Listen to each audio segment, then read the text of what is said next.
Hi! You may be wondering where the hell we were last week, but hold on. Before you come at us with the pitchforks and torches, put them down, put them down.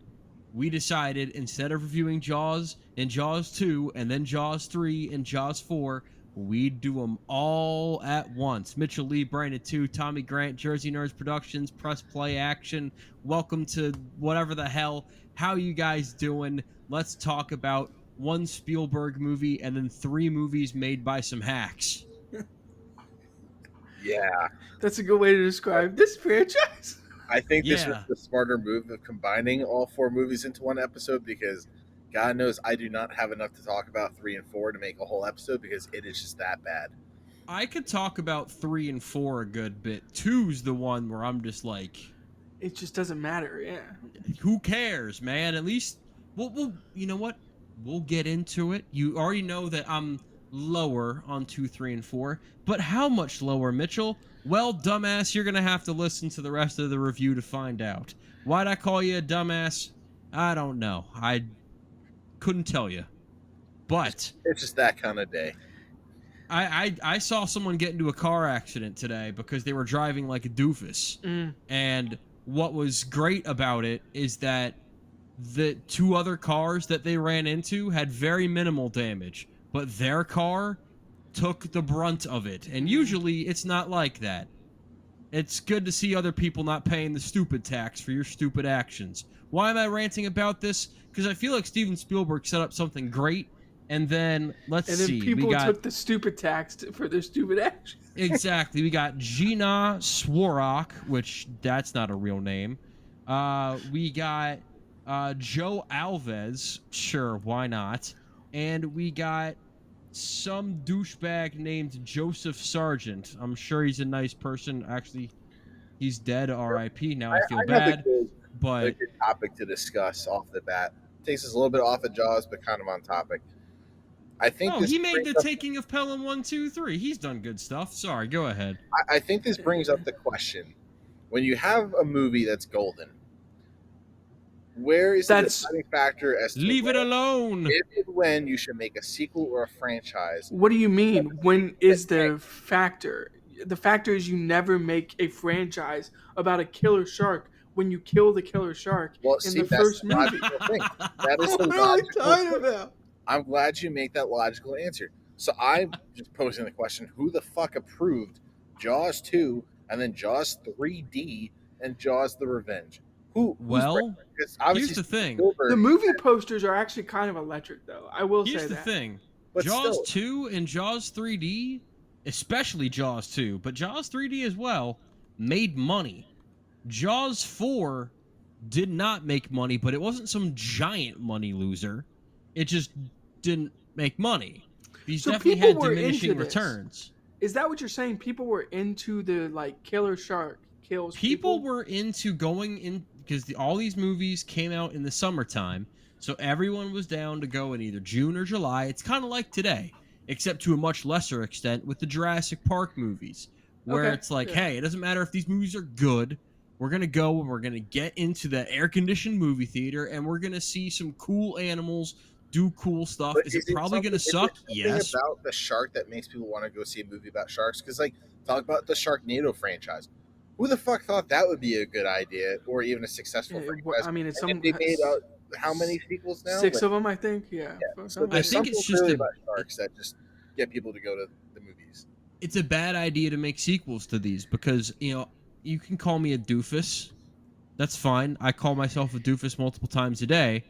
But I had a lot of fun with that movie, The Meg, that came out a few years ago. Oh yeah, and then they went and made Meg 2, and it sucked ass.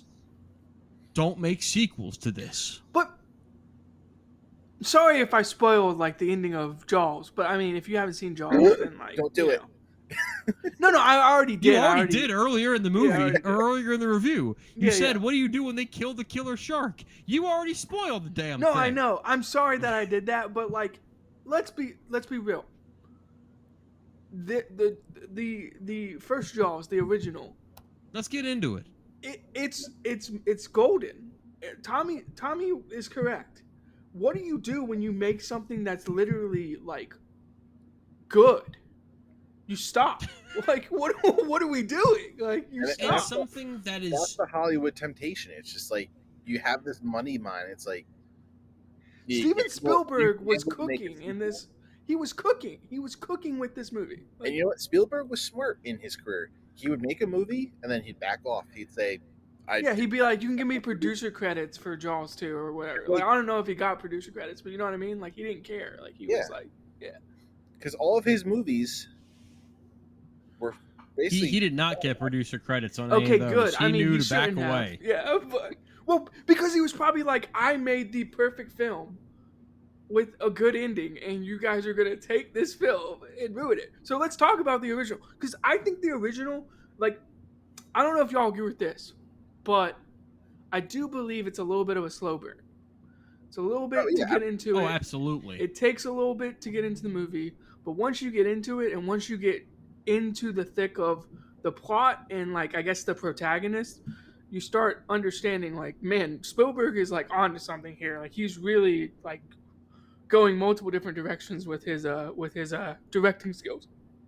And just the shots too, and what they do, and is Hans Zimmer was on the score, right? Obviously. What? Or, No, it wasn't this is Zimmer. It John was, Williams. No, you're right. It was What? John Williams. My fault. I don't know what I was thinking. John Williams. Neither do I. Also, not the GOAT, but comfortably GOAT number 2, right? You can make a very, very, very strong case. I guess that was my point with John Williams. Is this is a check mark in the column for John Williams over Hans Zimmer. It's just another you could argue. example of classic movies that had a very simple score, but yet they're instantly like recognized anywhere you go. Like, Right. just that, like anywhere you play that, you know that's the Jaws theme song. Like, it's just so well known. Yeah. I mean, the score is good. I mean, honestly, the beginning of the movie is also very good. Like, it kind of draws you in, but again, after they draw you in for a little bit, then it kind of like slow burns for a while. To then we get like a massive like jump. And I guess we can start there, Mitchell. Right? Like, the beginning is really, really good, and then there's kind of a lull, but the lull is building up to like this finale, which is kind of awesome, if we're being honest. So, like, where do you want to go after like the beginning? Because I think the beginning is like a very good beginning to the movie. I was going to say that I think Okay, so I saw this movie for the first time a few years back, 6 years ago, when I was recovering from shoulder surgery, trying to get some of the classics that I hadn't seen. Good time before. to watch the movie. Exactly, yeah. Jaws, The Shining, Schindler's List. I went through a few of the ones that I knew I really needed to see and hadn't. And this was one that I wanted to love as much as everyone else. I still really loved it, but I mean, I heard everyone say that it was like top 10 all time or something like that. But it was such a slow burn to me that it took me so long to get into. But then I watched it this time around, and I had the exact opposite problem. Oh. I loved the way that this movie opened up. I was a big fan of the more like building up to the shark and the panic in the town, and you know, hey, we want to close the beaches, but we shouldn't close the beaches because it's And I thought that it made. I know that the argument is always like, oh, the mayor's such a bad dude. Like, I get that, but at the same time, this seems like a town that was very dependent on the 4th of July. Like, that's when they made all of their money. And so he wanted to exhaust all possibilities before closing this beach. And I do understand that. But at the same time, yes, things get to a point where it's like, all right, you got to take care of this problem. And I love the escalation of that.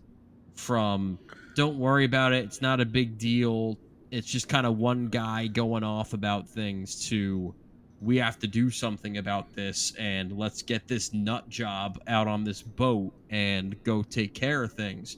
I think that this movie is really carried not just by the direction of Steven Spielberg, which is really, this is one of the, this is the movie that quote unquote put him on the map.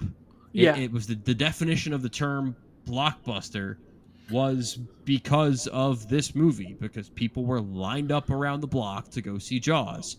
This was the first big Steven Spielberg hit.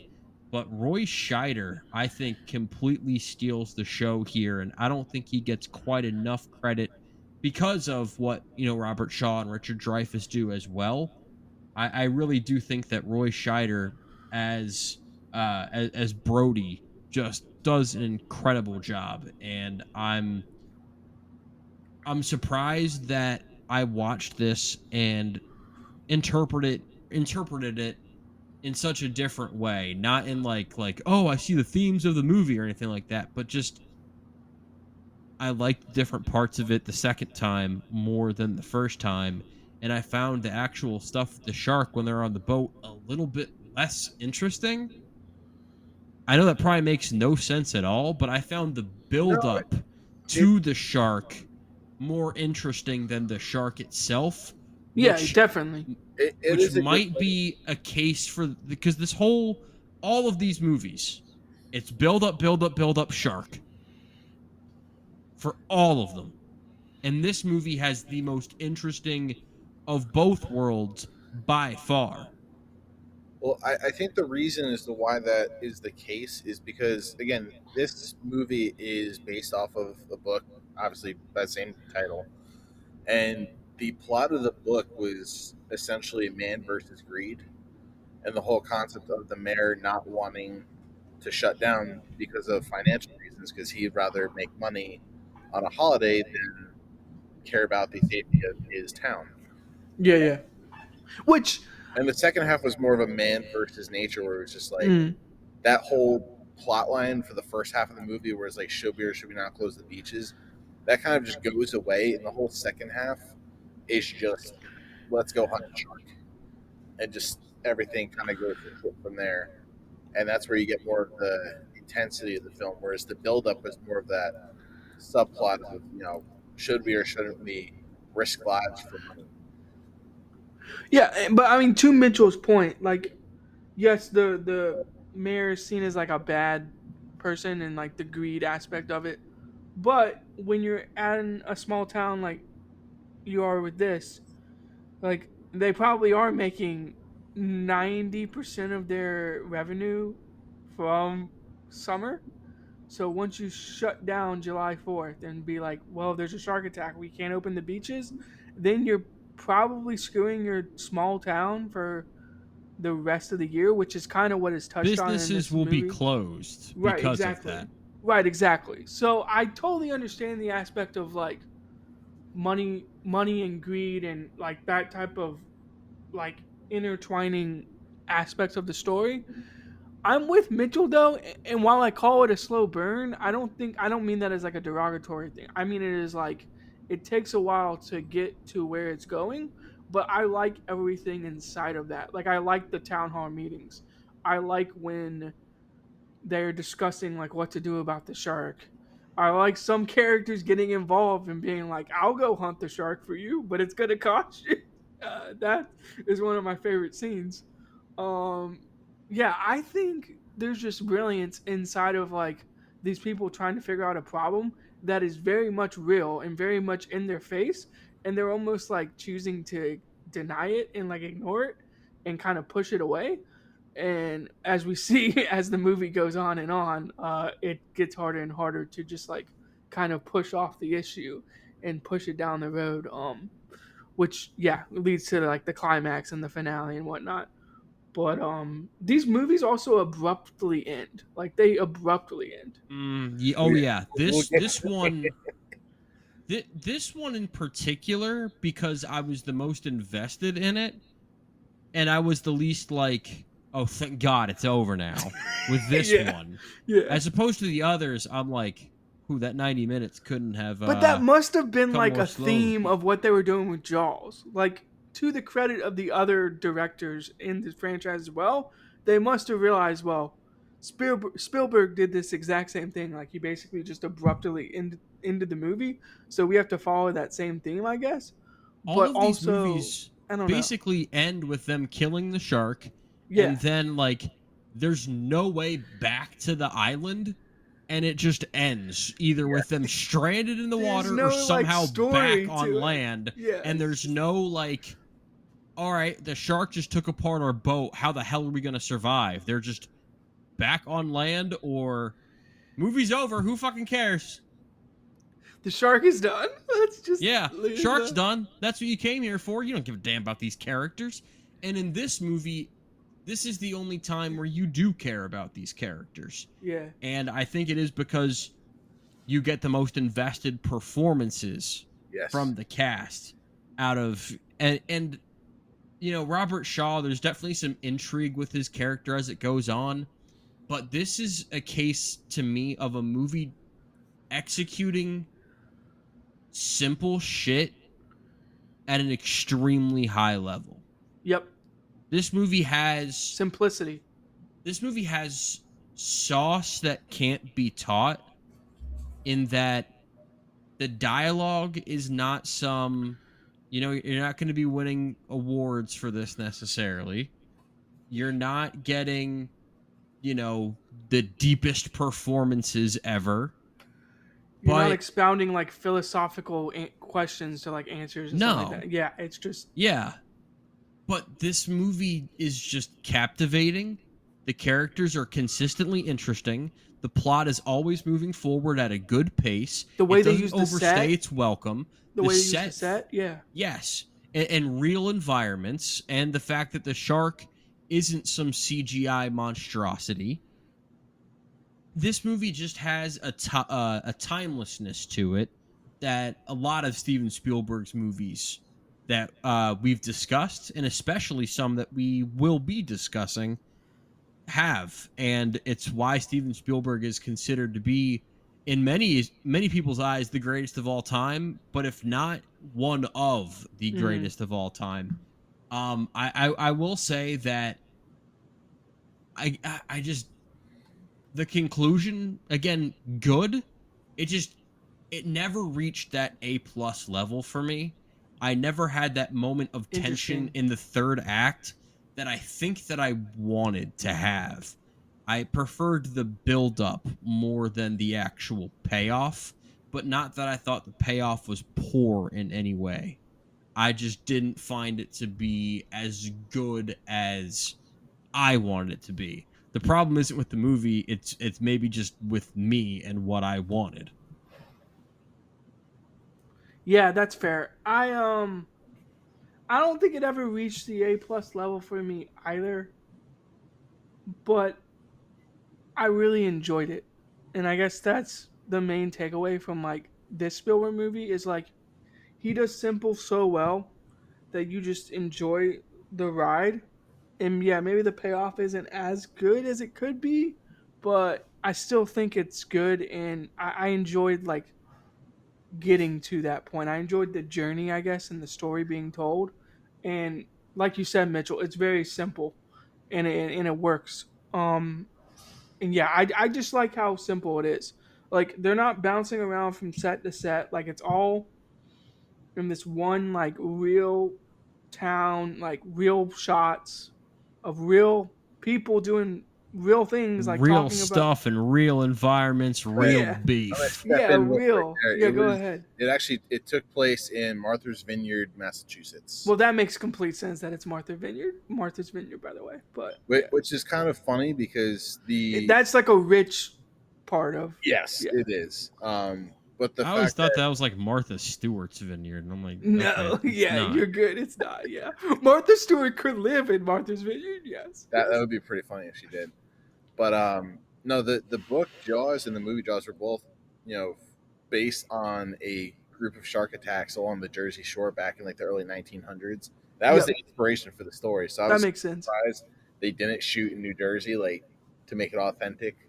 Like you have a based in Jersey. So I get what you're saying, and like I've never been to Martha's Vineyard, but I've heard about it. But like, it does kind of give off like the Jersey like small town vibe, I guess. It does. Like, it's that it works. Yeah, keep like coast town, fishing town kind of. Right, exactly. And like it's the type of town you would see on like Wicked Tuna with like guys like tuna fishing. You know what I mean? Like that's the type of town we're talking about. So yeah, I mean, you guys want to go ahead and grade it? Because to be quite honest, like the rest of this podcast is going to be about movies that we just do not care about. But I feel like we're gonna give pretty high grades on this one, so we can keep talking about Jaws after we give the grades. But I was just wondering if there was anything else y'all want to discuss before we start getting into grades and stuff like that. No, Jaws just isn't really a movie that requires a whole lot of deep thinking here. It's just a Yeah. fun, enjoyable 2 hour And John blockbuster. Williams is doing his thing. Like, Yeah. yeah. That So tune I had motif, man, it hits every time. It does hit. I had it at an A 75.49, which put Man. it just above Tenet, but just below Collateral. That's tough that Tenet is that low. It's fine. It is what it is. Hey, it's higher than Tommy had it. We Much higher than I have. are actually close, Mitchell. A Ooh. 70.2 is what I have this at. Ah, okay. Yeah, very close. Yeah. See, Brandon and I share the same movie brain. Yeah. Really? I didn't notice after all these movies we've graded Well, together. obviously not on Tenet, because Tenet is like one of We're Nolan's closer best together films. than me and Tommy, or you and Mhm. Tommy. Yeah, fair. I gave it an A50. It was up Yeah. there. Damn. I think we like this Hater? movie. Yeah, well, come on, let's be honest. No. A50. You're like, guy I hates just the look movie. up everything. It's an A movie. Okay. I just like Guy stirring the gave pot this like 4.5 stars out of 5. Hates the movie. that. Ooh, you suck. I gave it a 5-star. God damn it, 5-star A.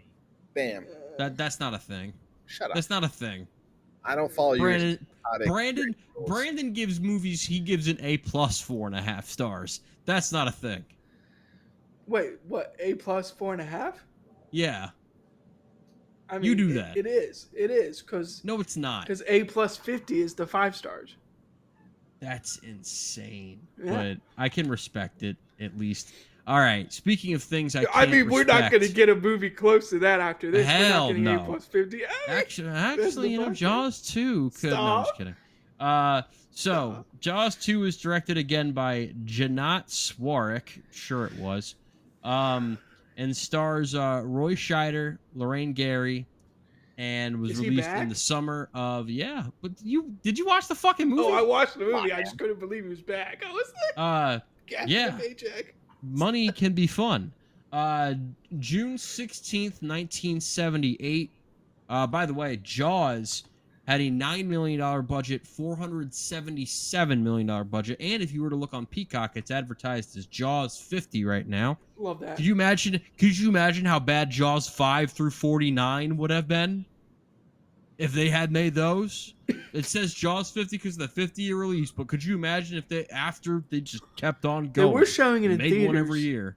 They were showing it in theaters around me. They were showing it at Alamo, and I really thought about going to go see it. It but should be coming back in about a month or so. So Yeah, if you I'll- haven't seen it, give it a shot. But Jaws 2, $20 million budget, 208 million at the box office. So another very successful I don't movie. care that And it was again, successful. Can I just get this out of the way? Yes. 20 million for a shark sequel, where you kill the first shark. and by the way, this was 20 million in 1978. So So that's like It's- 80 million now. 100 that's like million. 400 Yeah. billion today. Yeah, what are we talking about? Inflation. I was just like, I mean, let's. We've already talked about it. Let's get the elephant out of the room. Why a sequel? Why? Well, originally it had a different director, and that director Did they proved even ask too Spielberg? I'm assuming they asked him. I don't know, but the first director proved to be unsuitable for an action film, and Roy Scheider, who only Unsuitable. reprised his role to end a contractual issue with Universal, was unhappy during production and had several heated exchanges with Swarak, and some of those became physical. So I he can't did not even want to be argue. part of the movie. Yeah, I don't think anyone in the movie wanted to be part of the movie. And you can tell because like his acting performance dropped significantly from I mean, Jaws to Jaws 2. do we just want to like talk about like the one scene in the movie that's good, or like our favorite scene? Like I don't have a lot to say about Jaws 2, because I do think there's like a couple of scenes that they do well. Like when he's in the shark tower, like watching for the shark, and Yeah. the little girl is like, That was "Mommy, the funniest- mommy, who is that?" And it's dude. That All right, I will admit that whole sequence was probably They the only part I enjoyed about the movie because I laughed so hard. like would gaslight this 8-year-old. They were like, he's not looking for sharks. It's fine. But but it did spark an idea in my brain that I was like, they could have taken this movie, changed what happened, and really made it an interesting film. Yeah. And what they could have done is you have a basically big city cop who goes to a small town, basically becomes a shark killer at this point. Like, he's the defender of the people Shark against the hunter. sharks. Yeah. Shark hunter. He just watched a guy get eaten by a shark in the last movie. So obviously he's a little fucked up in the head. What would have been such a great concept is if they tackled the PTSD issue, which obviously wasn't really around back then. But if they had the shark basically in his head, he wasn't actually seeing sharks. Oh, Like there was no shark, he was just seeing it. but Okay, Sam Tommy, Darnold. But seriously, that I think that would have made but it a much Tommy, more we interesting tackle the PTSD issue with shark attacks in Jaws: The Revenge. Yeah, well, that's a different movie we're getting to. But the fact that they had a sequel, you have the whole town basically going, "No, there's no shark. There's no shark. You're just seeing things." That would have been a great thing to throw in. Like, yeah, there was really no fucking shark. He was just seeing shit, and having him going more and more crazy throughout the movie, like that whole scene where he's fucking pointing guns at people on the beach, shouting "shark." He's shooting at fish. Yes, That was also I good feel scene. like they could have Good made scene. it a psychological thriller type movie, and it would have been much better than what came out of this piece of crap. I don't think Roy Scheider was bad in this movie at all. But however, I No, do I'm just not saying like as this a movie. whole. The movie as a whole. Oh, not I don't think he was I- bad. I I- just think he didn't want to be there. Which He didn't want to be there, but I think that he did his job, particularly towards the end of the movie. However, just about everyone else that is in this movie, especially the people who were not in the first one, holy mother of God. The guy they got to play the deputy, I don't know if someone hit him over the head with a cinder block before every take, but this dude was horrible. Every kid in the movie, because a whole lot of this movie Sheriff, I takes can't let you do it. the whole lot of this movie takes place with like high schoolers, because it's the eldest son, Mike Brody, and he brings along his brother Sean, and it's these kids that are on these, like, some of them are on boats, some of them are on, like, I don't want to say rafts, but something adjacent to that, out in the water. And none of these kids can act worth a fuck. They all suck The little so girl- badly, which I put at the feet of the director for being Yeah, 100% no, honest. I that put feels that on the director. director. That feels director based. I will say the little girl who points up at the shark tower, I think, had more acting skills than most of the people in this movie. So, Mitchell, I'm gonna I mean, I'm just refer to you because we back from our Halloween movies that we watched. We both hated Friday the 13th Part 1, and I feel like this kind of played into y'all hated Friday the 13th. Part 1. I didn't hate it. I got close. I got Okay. close, but I did Okay. not hate I it. feel like it kind of was on the same tone where you're just watching a bunch of high school, college kids hook up. There's no plot line. There's no tense moments. It's just And the acting just There's isn't barely good. anything going on Yeah. until like the Exactly, that's last the thing. 10 minutes of the You're movie. just following around this random group of kids that you don't even care about, and they're slowly getting picked off. And Emphasis that's on what they- slowly. yes, and you barely even see the shark in this movie compared to Jaws. Oh my gosh, yes. Can And we talk was about that? how Friday the 13th was, where it's like you're basically watching a bunch of teenagers hook up in a cabin. They slowly get picked off. You don't know who the killer is. You don't see them. It's just like, meh. Whereas Jaws, you at least have the fucking shark. This, it's like you get a couple of scenes with sharks in it. So, yeah, I mean, That's my vent. no, you're good. I mean that's valid. I mean, I think everything you just brought up with the shark isn't in the movie, and you're making a movie about a killer shark. I don't know. Have the shark in the movie at least like 4 times. I'm honestly blended together these endings so much. Do they blow up the shark in this one? or is that Jaws? That I was honestly Jaws 1 was when they blew up the was when shark. they blow it up. Okay, what do they do in this one? Because I'm telling you, how they kill these sharks is absolutely stupid in every single movie. I'm trying to remember.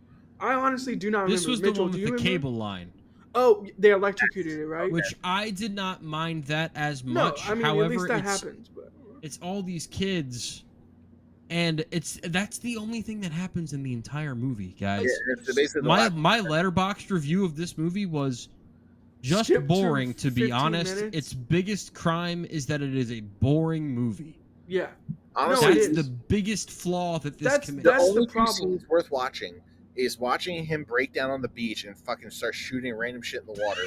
And then, And then fast forward honestly, to the last 10 minutes no, of the no, movie no. when they hunt down Fast forward to the meeting and like where he comes in and is like it's a shark and they tell him to like f off. Basically, they're like it's not a shark. Watch that, then watch him shoot up the beach, then skip to the end. Yeah. And you basically have the plot of this film because nothing else happens That's the in only between thing that happens in this movie. Nothing else happens in between that. He goes to the mayor and he goes to like that council meeting or whatever that meeting is, and he's like, look, these pictures, like this is a shark attack. And he's like, I know what a shark attack is. I've seen a shark attack before, and they like blow him off basically. Yeah, that's the only plot in this movie. They blow him off once, and then he shoots up the beach, and then nothing else happens. Like, I mean, really, like what else That's happens? Jaws 2. I don't know. Like, what else? Like, why have an hour and 38 minutes? Like you could have made like a short story. You could have made like a 20-minute movie, and it would have had the same impact, same plot. Just unbelievable that they signed off on the sequel and then they made a boring sequel. I mean, at least make it bad. I mean, like go all out. Right. Maybe that's Jaws the Revenge, like biggest like not crime is that it actually tries. Like And it what's actually does. crazy is that the fact that you barely get the shark in this movie, and I went back and counted the kill count for Jaws 1 was 5 deaths, and the kill count in this was 6. So you had more deaths in this movie. And More deaths, and you didn't show the shark more. That's incredible.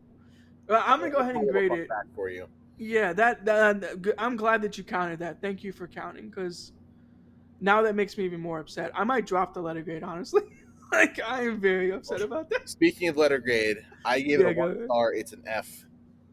I don't even know what percentage to give it. I don't think you had the anger necessary for an F. It's okay. I'll let him pass on an F because it's a very high F, maybe a low D. What tomato at this point. It was a bad movie. There's only 2 scenes worth. Great point. Like, take it how you will. It was a shitty movie. So I'm going D, 10.2. But I'm going D because it's just boring. I don't know if I can get to D minus. I don't know if I can get to F. But like Mitchell said, it's a very boring movie, and you could watch 25 minutes of it and understand the plot. I mean, you cannot possibly giving this anything higher than a D, right? I fucking hate based you on guys. Mitchell's facial expressions, please give this like a C plus. I don't know. Like, what are you about to guys.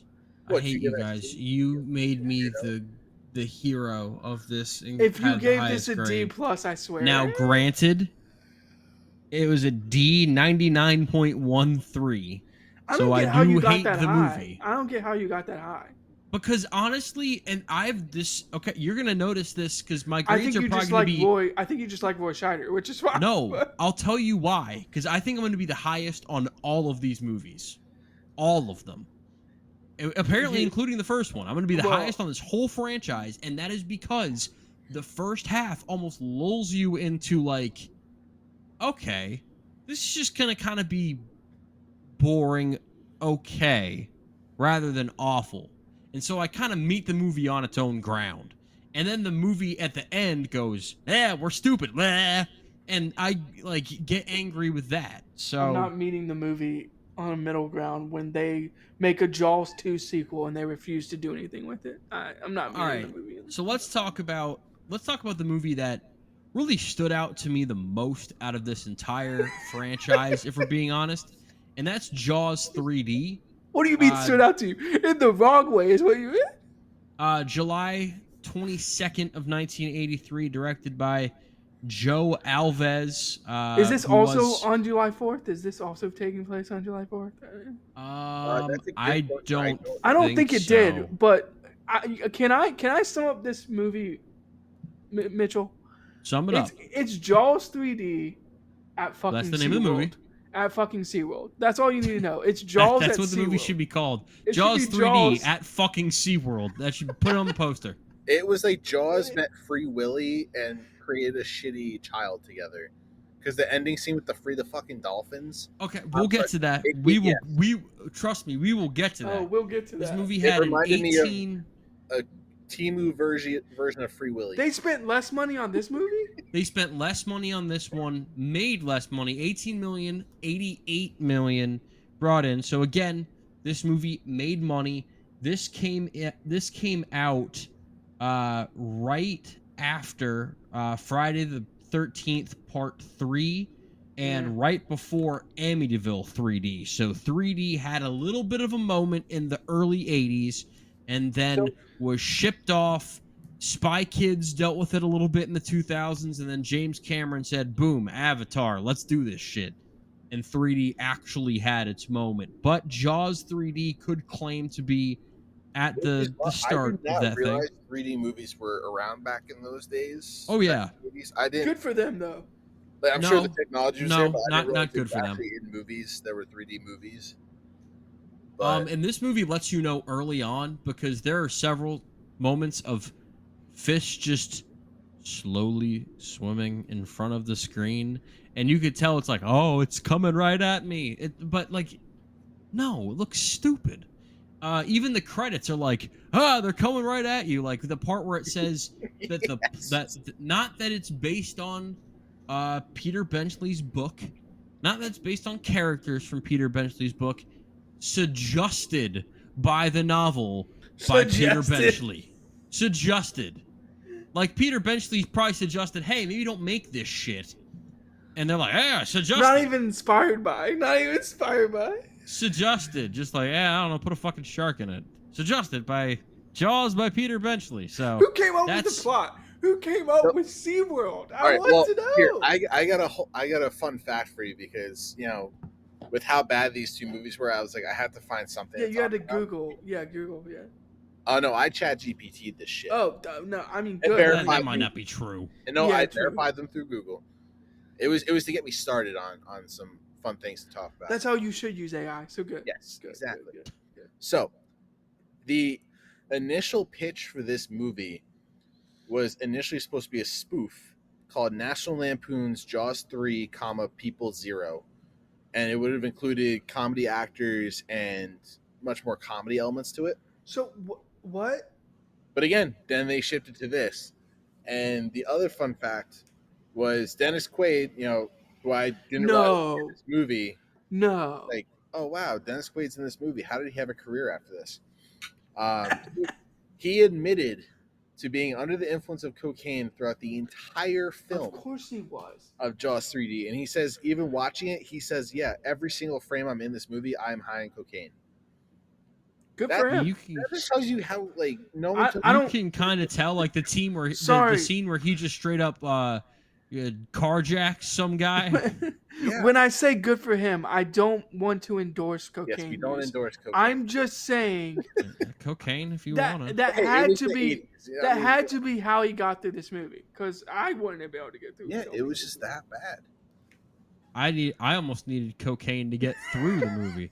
But that being said, that's not true, because the first half or so of this movie, I was like, shit, am I actually going to like this? No, you I don't know why. I was You actually weren't. enjoying, I was like, yeah, SeaWorld. I kind of like, Yeah, but I kind of get down with this. Louis Gossett Jr., I have no idea what he's doing here. He's like, oh, I'm the man here.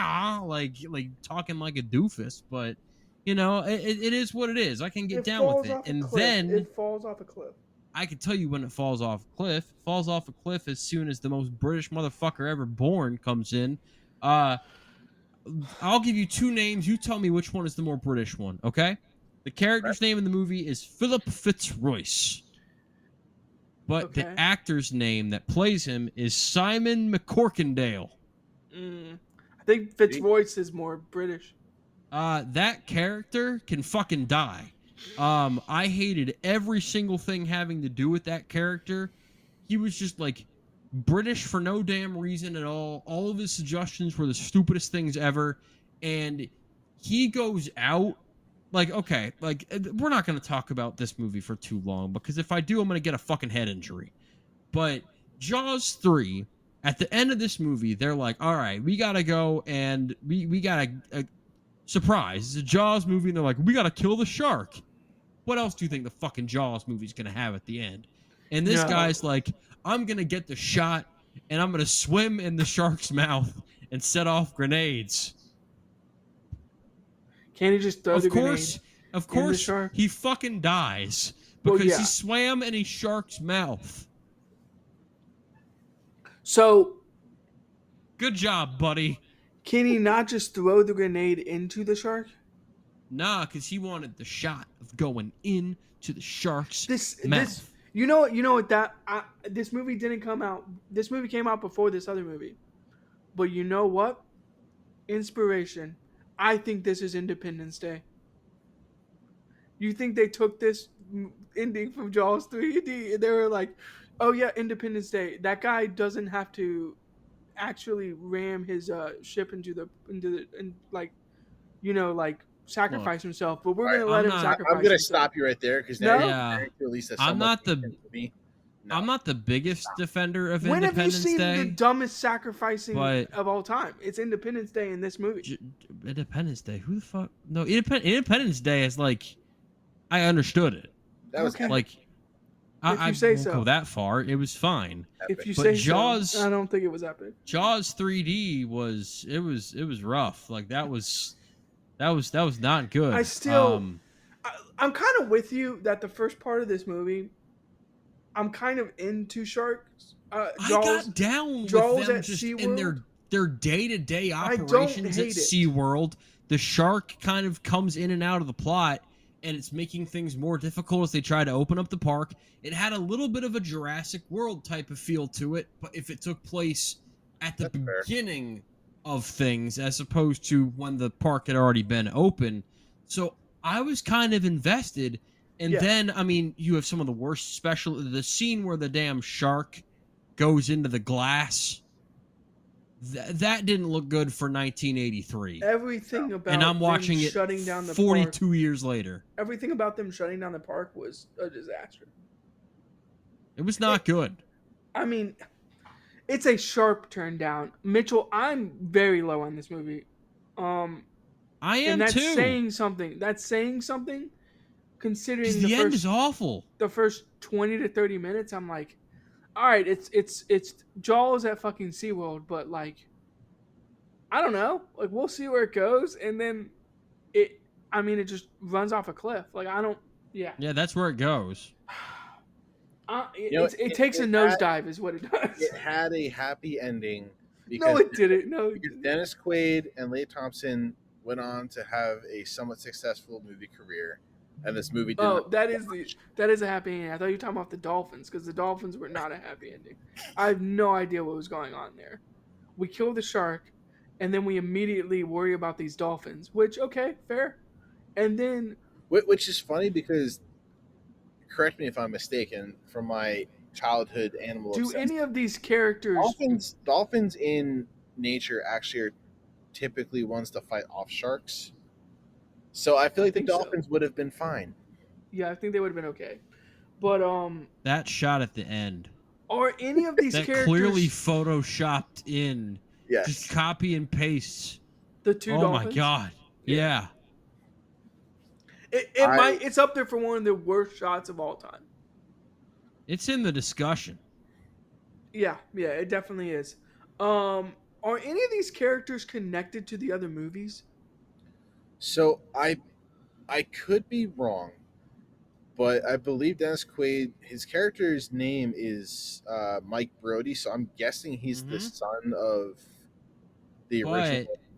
Jaws Sheriff Brody. 4 completely ignores the existence of this movie.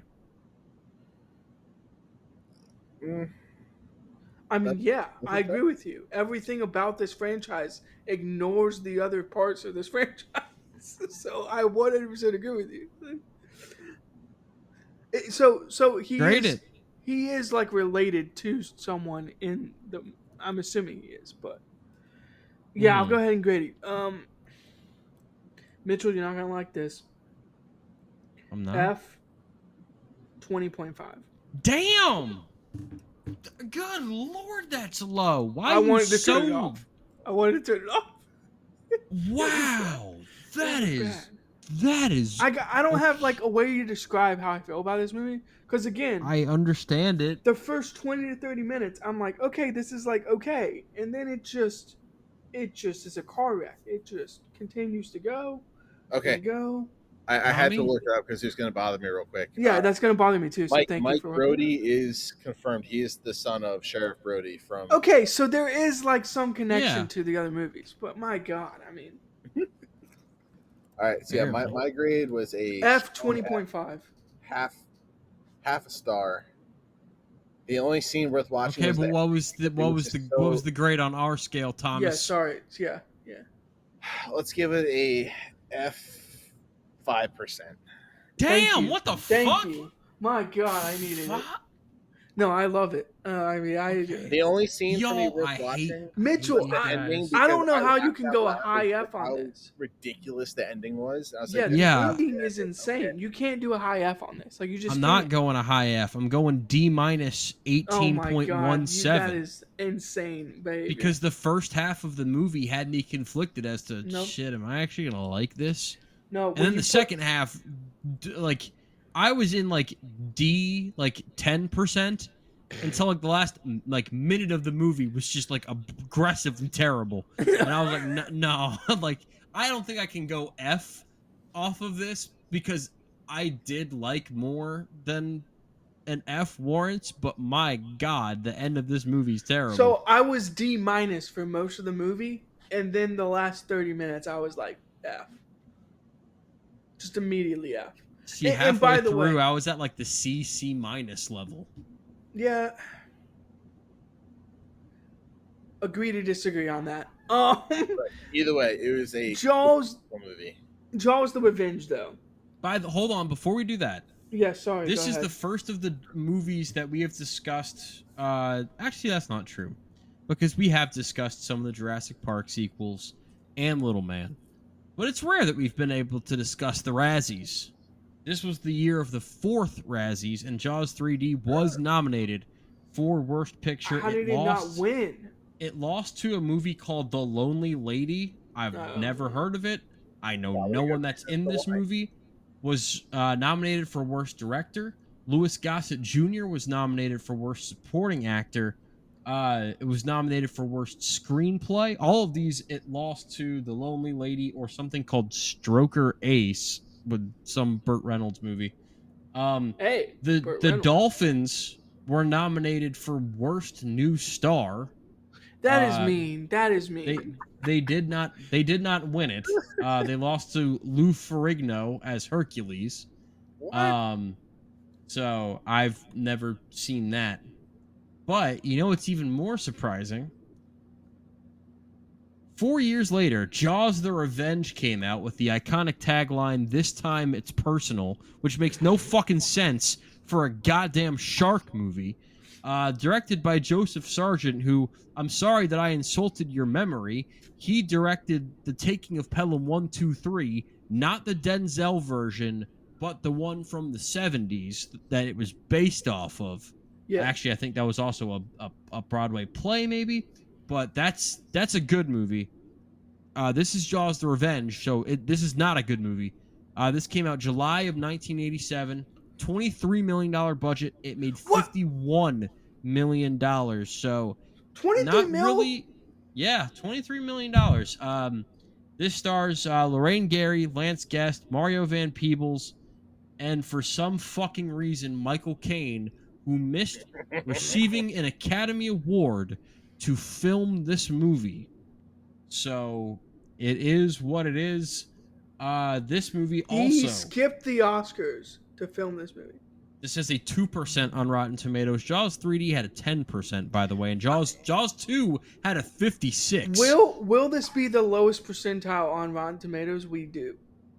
So There's a good shot that it's Little Man. I think at least got like an 8. Think about that, Little here, Man. here's my goes back to my Let me original question confirm from when that we started this episode. Little As Man to had a what- 12. Damn, that's wild. How the fuck did Little Man? I mean, it's funny. I mean, I don't think know. we need to start revoking some Rotten Tomatoes privileges from people. Look, I mean, again, this begs the question: when do you continue a franchise and when do you stop? Because again, you have Jaws. It has a 97, great classic movie. It was great. Had a lot of success. Jaws 2 dropped down to 56%. You can continue off that. Jaws 3D 10%. That's when you should say, yeah, They stop. made another It's movie. over. It's They over. made another But you movie. still made Jaws Revenge and made 2%. Like, thank God they didn't make another, because then that would just been, I don't even know what to describe that. 1% negative. Talk about the decline of a franchise. You have to give critics the money back. They see this movie. Yeah.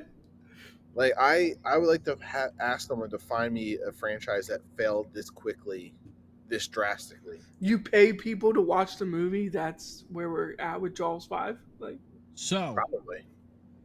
8th annual Razzies. This was nominated Okay, for Worst this Picture had and it to win. did not win. what? It lost to a movie that is widely considered, along with Jaws: The Revenge, to be one of the worst movies of all time. It is a Bill Cosby movie by the name of Leonard Part 6. I have not seen it. There is no Leonard Part 1 through 5. I have heard that this is like legitimately one of the worst movies of all time, and it won. Interesting. Yeah, it was a big winner. Now, Jaws: The Razzies, Revenge a got big the winner. most nominees that year Okay, well, because it was nominated for Worst Picture. Bruce the Shark was nominated for Worst Actor, Bruce. lost to Bill Cosby. Lorraine Gary was nominated for Worst Actress, lost to Madonna in a movie called Who's That Girl. Michael Caine was nominated for his role in this. He went from an Oscar which- to a Razzie. That is insane. Which I don't think he should have gotten a Razzie. No, I nomination don't think for he this. should either. But I think they were Lost punishing to- him for taking the. Correct. Yeah. Lost to David Mendenhall and Over the Top. Joseph Sargent was nominated for Worst Director. Lost to a tie, which is just cheating. Worst Screenplay was nominated. Lost to Leonard Part 6. And it did win Worst Visual Effects over No the way. Garbage Pail Kids movie, and I don't know how the hell They this made a didn't get Garbage Pail nominated. Kids movie. Yes, and I don't know how the hell this didn't get nominated for Worst Picture, a movie that I think is worse than Jaws: The Revenge, and that's Superman 4: The Quest for Peace. Oh, okay, yeah. So, now that we've set the table, I love this movie. No, I'm just kidding. This movie's fucking awful. However, I will probably like it more than you guys did because I was watching the first hour of this movie going Stop. okay, so this is bad, but it's not a train wreck. No. They're trying. It's just They're trying. no, they have a very stupid idea, but they don't go as stupid as I thought they were going to go. But it's still very bad because the whole plot of the fucking movie is the shark follows them from Massachusetts to the Bahamas. Allegedly. That's yes, they don't ever really come out right and say it, but like, man, they Allegedly. imply the shit out of all of it. By the way, sharks don't like warm waters like the Bahamas, which is said in this movie, and they still make that the plot. Explain that to me. My headcanon for this movie is that this shark was the child of the original Jaws. That's what I'm thinking. It was That's trying the to kill off revenge. the Brody. Yeah, that's the family line revenge. because I believe Ellen is Sheriff Brody's wife. Yeah, that is the connection, right? There is a Sheriff connection kids, here. grandkids in this movie. Okay, yeah, there is a connection here, right? Yeah, Yes. like that is the connection. It's loose connection, and it It's doesn't a very really. distant connection. But Yeah. my headcanon is that this is the kid of Jaws coming out to avenge its mother or father's death. Yeah, I'm with you on that. That's 'Cause- the only way this movie makes somewhat of an interest to me.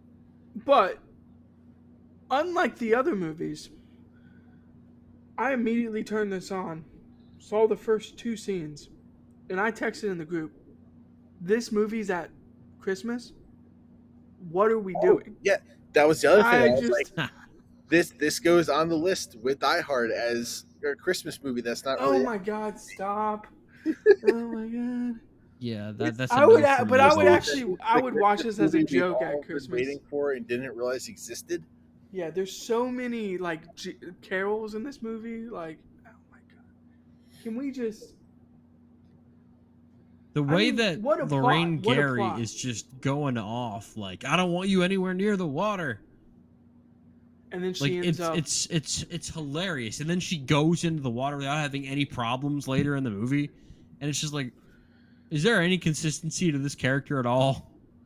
Yeah, no So does that consistency. mean that this shark killed Sheriff Brody because he is nowhere to be seen in this movie or the previous movie? No, I he think that's died. what They they were said he saying. died of a heart attack.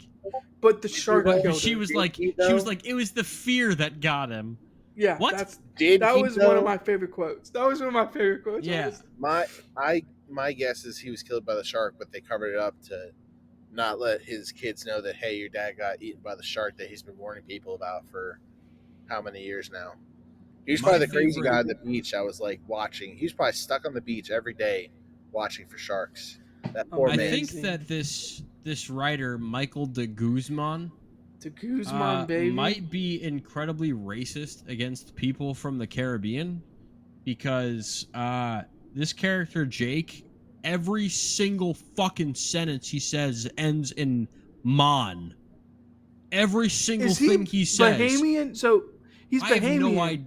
but he acts like he's Jamaican. Like I'm just very confused. Look, by it this. was the '80s. People weren't exactly politically correct back then. Okay, fair enough. You know, But that's what I also, talked it's a about here. horrible accent that he's doing very poorly, and it's so like every single But that's sentence how he movies says. were made back then. They didn't care. They're like, "Oh, can you do an accent? No, that sounds terrible. You got the job." Wait, hold on, Tommy. Can you say that again? What? I hold on. You said something about that's how movies were made back then. Yes. Can you do the Oh accent? fuck! Never mind. A plus. That's how movies were made back. A plus. This is great. What? No, it still sucks, Tommy. No. What? Look. Can we point something out? Casting. I think my favorite casting is like Idris Elba. Like is What? this British American? No. Oh, I was just saying, Elba- he's not in I- this. Hang with me on this. There are people who can What act. movie were you watching? There are people who can. There are people who can act and do accents. Idris Elba, a British American, basically lied, told people he was from Baltimore, and got the acting job for The Wire, and then put on an American accent that was like believable. I don't think every movie needs an accent, and when the actor can't do it, just take the accent out. Like what? Like just have the guy speak normally. Like that's where I'm just so confused by this movie. What? So we're in Christmas, then we go to the Bahamas, then it's Christmas in the Bahamas. Okay, I'm fine with that. What? Why? What is? Lorraine Gary staring off in the distance, like 50% of this movie. What? Can we figure out what we want to be? Like, where's the shark? The shark is in this movie for like 20 minutes at the end. Like, I will say, the shark attack at the beginning of the movie is legit one of the better shark attacks in this film. When he bites off the arm of the kid, I do think that's legitimately one of the better shark attacks. I don't like any other parts of this movie, but continue if anyone else has anything. I just think the shark attack at the beginning is good, but that's about it. I do think it's funny that no one can hear him because they're caroling. Legitimately a funny piece of movie, I guess. The funny thing to me was, again, just like all the others, this ends very abruptly. Oh, And I love how you see the shark actively eating Mario Van Peebles. And then he just shows up like, hey guys, I'm alive. What do you know about that? I'm living here. And I'm like, what? How are you not ground beef right now? What the fuck? He actively is eating it, and they just don't Yeah. care. He is very dead. And then it's Honestly, like, he's like, hey, man, I'm over here. Like, what? You are SpaghettiOs right now, man. I was What? watching the movie. I had to rewind the movie because I was like, "How did this man survive?" I honestly couldn't believe he it. didn't. It's one of the stupidest survivals. Objectively, one of the funniest plots in the entire movie is the kid getting his arm bit off, and then they can't hear him because they're caroling. I think that's really funny. And then the ending, wherein this guy is, like Mitchell said, spaghetti, and he just comes back to life. He goes, "Hey, I'm here." It was a bad movie. And it's abrupt, And again, too. they all, like, okay, so they land this boat on the water, which Michael Caine is just like, yeah, sure, I'll just land my plane on the, I'll just land my plane on the water and drown that shit, because he is so, like, Have you done this trying to before? fuck, Yeah, he's trying to have you done fuck this Ellen before? Brody so much that he just goes completely just dick blind to the rest of the world and, like, the laws of physics and shit. And so He's his also a plane gambling drowns. addict. Yeah, and he should be dead. And he's like, "Oh, you don't want to know how I got out of it? What? Because they didn't write it in the fucking script." And so he gets onto the boat, Or and the then fact the that boat he gets onto the boat with a dry fucking shirt. exactly, yeah. Very, man figures out a way to, The continuity director Hey. fucked up there. Not only does he escape the shark, swim to the boat, he also finds time to get to the dry cleaners afterwards, before boarding. My God. So then the shark destroys the boat, and they're just hanging on to, like, pieces of driftwood, like Jack from Titanic. And then it's like, let's cut to the credits because everything's fine. Honestly, What? These I movies was end glad- so I was glad abruptly. they cut to the credits. Honestly, I was glad. this would have been the greatest moment to throw in the Three Little Birds song. No. This- What would have been funny is if dolphins came across the screen. They impale the shark with the boat.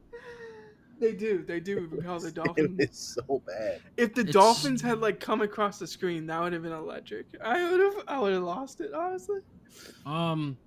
You guys can go ahead and give your ratings because I feel like I've noticed a trend. Like these movies, they're all the it's gonna be- same it's gonna with be these no grades. surprise. Big Yeah. fat fucking F.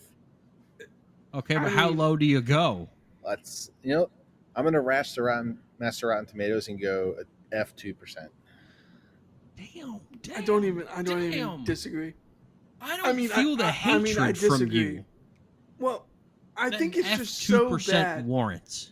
It's so bad that I don't know. And the only reason it's at a 2% is Michael Caine brought it up that 2%.